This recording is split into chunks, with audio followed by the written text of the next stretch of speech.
गांव के बीचों बीच एक बड़े से बरगद के पेड़ के नीचे मनीष नाम का एक आदमी अपनी बाइल्ड एग चिकन सूप का ठेला चलाया करता। बारिश का मौसम होने के कारण बाहर हल्की हल्की बारिश हो रही थी और ठंडी हवाएं चल रही थी। ऐसे मौसम में गर्मा गर्म सूप के लिए लोग उसके ठेले के पास आकर जमा हो जाते थे। लेकिन मनीष को अत्यधिक अहंकार और पैसों का घमंड ज्यादा था। वह एक plate boiled egg chicken soup सीधे 100 रुपए में बेचता था। अमीर लोग के सामने वह झुक झुक कर जी हुजूरी करता, लेकिन गरीब और बिना पैसे वाले लोगों को देखते ही उन्हें बेहद नीचा समझकर उनका अपमान करते रहता। एक दिन शाम को भरी बारिश हो रही थी। मनीष के ठेले पर बड़े बर्तन में से भाप निकलता हुआ चिकन सूप और पास में उबलते हुए अंडे तैयार रखे थे। ठीक उसी समय उस गांव में घूम घूम कर जीवन बिताने वाला चाचा नाम का एक बूढ़ा भिखारी ठंड से कांपता हुआ पेट पकड़कर मनीष के ठेले के पास आ गया। चाचा हाथ जोड़कर कांपती हुई आवाज में, बाबू सुबह से पानी की एक बूंद के सिवा कुछ भी नहीं खाया बेटा, बाहर बहुत ठंडी है, भूख से पेट जल रहा है बेटा, एक छोटा सा गर्मा गर्म सूप और एक अंडे दे दो बाबू, तुम्हें पुण्य मिलेगा। ए बुड्ढे, यहाँ किस लिए आया रे? यहाँ सूप की एक प्लेट 100 रुपए की होती है, तेरे मुंह के लिए 100 रुपए का सूप चाहिए? जब से यहाँ से चला जाता है या गर्मा गर्म सूप तेरे सिर पर डाल दूं? अरे बाबू मेरे पास पैसे नहीं है बेटा, दया करो बाबू। मनीष गुस्से से लाल पीला होकर उस बूढ़े भिखारी को जोर से धक्का देता है। बेचारा वह वृद्ध अपना संतुलन खोकर बारिश के पानी के कीचड़ में गिर जाता है। ठीक उसी समय गांव के पास स्थित आश्रम में रोज मुफ्त का अन्नदान करने वाले स्वामी जी आश्रम के देखरेख के खर्चे के लिए दान दाताओं की मदद मांगने के लिए उस गली से गुजर रहे थे। उन्होंने ये सब देखा, उनका दिल दहल गया।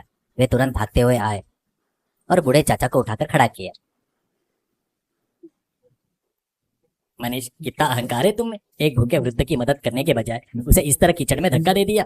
पैसा होने के घमंड में अपने साथी इंसान का अपमान करना अच्छे इंसान के लक्षण नहीं है।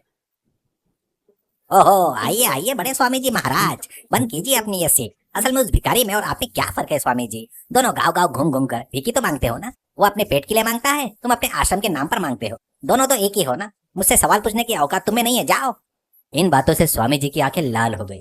उन्होंने अपने हाथ में कमंडल से पानी निकाला और हवा में छिड़कते हुए गंभीर आवाज में श्राप दिया। मनीष, धन के मद में अंधी हो चुकी तुम्हारी आंखें की अकल ठिकाने आनी चाहिए। आज से तुम अपने 100 रुपए की बॉइल्ड एक चिकन सूप की प्लेट केवल 10 रुपए में ही बेचोगे। इस श्राप के बारे में तुम बाहर किसी को भी जिक्र नहीं करोगे। अगर कोई आकर तुमसे यह पूछ ले 10 रुपए में क्यों बेच रहे हो, तुम्हें नुकसान नहीं होगा क्या? तो उस अगले ही पल तुम्हारी सारी संपत्ति, घर और तुम्हारा ठेला सब गायब हो जाएगा। उसका सारा घमंड एक पल में हवा हो गया। डर के मारे वह तुरंत स्वामी जी के पैरों पर गिरकर रोने लगा। मुझे माफ कर दिए स्वामी जी, मेरी अज्ञानता को क्षमा करके इस श्राप को वापस ले लीजिए। 10 रुपए में बेचूंगा तो मेरा व्यापार बर्बाद हो जाएगा। मुंह से निकली बात और दिया हुआ श्राप वापस नहीं लिया जा सकता मनीष, लेकिन मैं तुम्हें एक छोटी सी छूट दे रहा हूँ। 1 हफ्ते तक तुम बिना चुके 10 रुपए में ही सूप बेचोगे और बिना किसी को शक हुए इस श्राप की अवधि पार कर लोगे तो 7वें दिन के बाद से तुम्हारे श्राप से मुक्ति मिल जाएगी और तुम्हारी पुरानी जिंदगी तुम्हें वापस मिल जाएगी। ऐसा कहकर स्वामी जी वहां से चले गए। अगले दिन से मनीष डरते डरते अपने ठेले पर बॉइल्ड एग चिकन सूप केवल 10 रुपए में का बोर्ड लगा देता है। 100 रुपए का सूप केवल 10 रुपए में मिलने के कारण लोगों की भीड़ उमड़ पड़ी।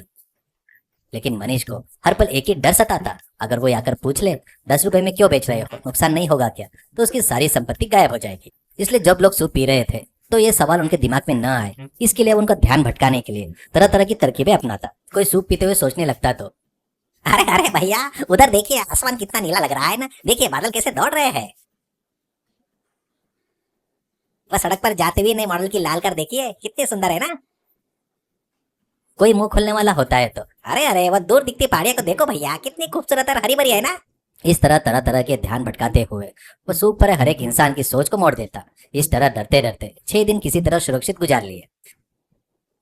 6ठे दिन रात में मनीष घर में बैठकर सोचने लगा, अरे बाप रे, 6 दिन जैसे तैसे बीत गए। कल ही 7वां दिन है। कल एक दिन सावधानी से बीत जाए तो मुझे एक श्राप से छुटकारा मिल जाएगा। कल बाजार में ठेला लगाऊंगा तो कोई ना कोई पक्का सवाल ही पूछ लेगा, इसलिए कल बाजार में जाकर ठेले सीधे अपने घर में हॉल में ही लगाऊंगा। अपनी पत्नी और घर के नौकरों को 10-10 रुपए में सूप बेचकर ये 7वां दिन सुरक्षित पूरा कर लूंगा। अगले दिन सुबह ही मनीष ने अपने घर के हॉल में सूप का ठेला लगा दिया। उसने पत्नी और नौकरों को बुलाकर कहा, ये देखो तुम सब लोग 10-10 रुपए देकर शांति से सूप पियो। आज पूरा दिन कोई एक शब्द भी नहीं बोलेगा, बस। पत्नी और नौकर डरते डरते 10-10 रुपए देकर हॉल में चुपचाप खड़े होकर सूप पीने लगे। मनीष मनी मन खुश हो रहा था। अरे वाह, 7वां दिन बीत रहा है, अब मेरा कोई कुछ नहीं बिगाड़ सकता। ठीक उसी समय बाहर से जोरदार आवाज सुनाई दी, जीजा जी मैं आ गया। बस फिर मनीष के हाथ से करछुल नीचे गिर गया। देखा तो मनीष का अपना साला लड्डू एक बड़ा सा सामान का बैग लिए मुस्कुराते हुए हॉल में दाखिल हुआ। मनीष लड्डू के बारे में अच्छी तरह जानता था। उसकी जुबान बहुत चटपटी और वाचल थी। गांव में कहाँ क्या हो रहा है वह बकबक करता ही रहता था। छोटी सी बात को भी छोड़े बिना सवाल पूछता रहता। उसे देखते ही मनीष का चेहरा पीला पड़ गया। मनीष घबराकर भागा और लड्डू का मुंह बंद करने की कोशिश की। लड्डू, तुम कुछ भी मत पूछो, पहले रुको, बिल्कुल मुंह मत खोलना। लेकिन लड्डू ने मनीष का हाथ हटा दिया और हॉल में रखे ठेले की तरफ देखा।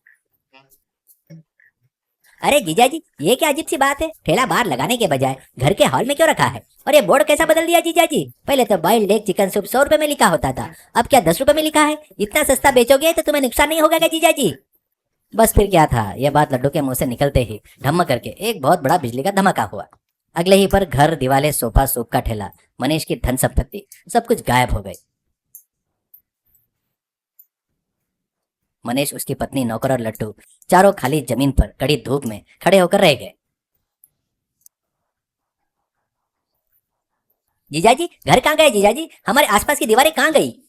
मनीष जोर जोर से सिर पीटते हुए रोने लगा। उसने अपने पत्नी और लड्डू को रोते हुए बताया कि उसके अहंकार की वजह से, बूढ़े चाचा का अपमान करने के कारण और स्वामी जी के जुबान लड़ने की वजह से उसे श्राप मिला है और उसकी सारी संपत्ति गायब हो गई है। अरे जीजाजी, तुम्हारी इतनी बड़ी समस्या थी तो तुमने पहले इशारा कर देना चाहिए था ना। चलो पहले स्वामी जी के पास चलकर माफी मांगते हैं। मनीष, उसकी पत्नी और लड्डू सभी भागते हुए आश्रम पहुंचे। स्वामी जी के पैरों पर गिरकर मनीष रोने लगा।